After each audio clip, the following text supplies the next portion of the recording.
Hey everybody, I'm going to answer another question from Quora. This is one of the more interesting questions I've seen in quite a while. It was this: does sleep influence the microbiome? In other words, does how well you sleep or how badly you sleep influence the health of the microbiome, which is that vast collection of cells that live in your gut? And the answer is this: good sleep and good gut health are related, but scientists, as of today, when I'm recording this video in August of 2020, as of today, scientists know they're connected, but they're not quite sure of how and what the mechanisms are.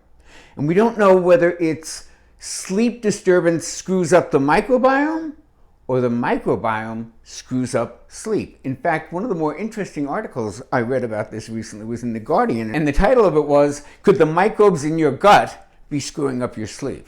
or something like that. And that's really the question of the day.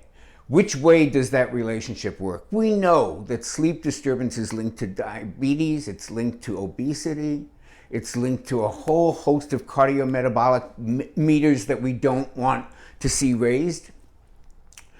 But we don't know whether or not those conditions cause the gut microbiome to be disrupted, or more likely that the disruption of the microbiome itself is releasing chemicals or hormones or things that can modulate our behavior and our metabolism. And that's the more likely thing, because every study that has looked at any of these associations has shown that when you have a healthy, diverse microbiome with lots and lots of different species, and the good guys are in command, and that good things happen.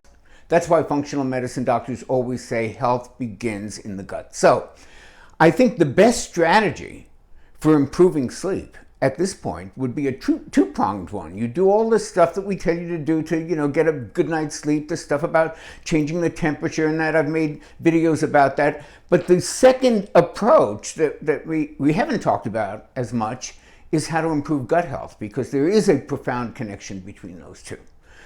When I started my career in nutrition, one of the first textbooks I ever looked at was The Second Brain, and it was about the gut health. And this was 25 years ago, and it basically explained that the gut is a second brain. There is something called a brain-gut axis, where they talk to each other. And the gut actually makes most of the serotonin in your body. And serotonin, as you know, is the neurotransmitter in the brain that has a lot to do with mood and well-being and all that other stuff. And a lot of it's made in the gut. So there is this connection. So we want to take care of our gut, because it will likely also improve our health and our sleep. So how do we take care of our gut?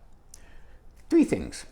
The first is you want to eat a lot of fermented foods. Put fermented foods on your regular heavy rotation diet, and that means full-fat yogurt, kefir, naturally fermented sauerkraut. All of these foods are loaded with probiotics, and probiotics are the good bacteria. You want to send reinforcements into your gut all the time with those good bacteria. And while you're at it, it might be a good idea to add a probiotic supplement, because we're probably not getting enough fermented foods. Kimchi, for example, is a great fermented food, but not many people eat it. It's an acquired taste. So you need to actually make an active effort to get fermented foods in your diet, and probiotic supplement is a good way to cover your bases. While we're on the subject of supplements, the second one to consider taking is a prebiotic supplement. And there's actually a study that was out this year that showed that people on a prebiotic supplement had marked improvement in about 4 different measures of sleep efficiency and sleep quality and all that other stuff. And so there was a good connection between prebiotic supplementation and good sleep. And prebiotics are basically food for the probiotics I just told you to ingest more of. I mean, probiotics are living organisms, and they need to eat just like we do. So you got to feed them the good stuff to keep them alive and flourishing in that microbiome environment in which they live. So prebiotics are a great idea. The one I like a lot is, can you see that? Sun fiber, which is a prebiotic fiber that's odorless and tasteless and mixes in anything, and you can get it either on its own brand, or you can also get it as an ingredient in the Better Fiber supplement. So however you get it, look for sun fiber as the ingredient. That's a great prebiotic fiber. And the third thing is to eat a wide diversity of foods. You want a rich, diverse microbiome environment, you got to give it a rich diversity of colors and flavors and textures.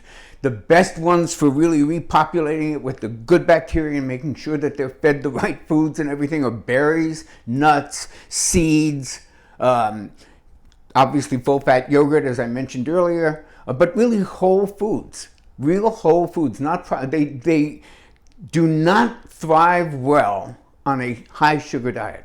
It is very disruptive to so many areas of health, but specifically to the microbiome. So whole foods diet, some prebiotics, and a probiotic supplement, or lots of foods that contain probiotics like yogurt and kefir and fully fermented sauerkraut and stuff like that. Get those into your diet and you'll start actually feeling better. Your digestion will be better.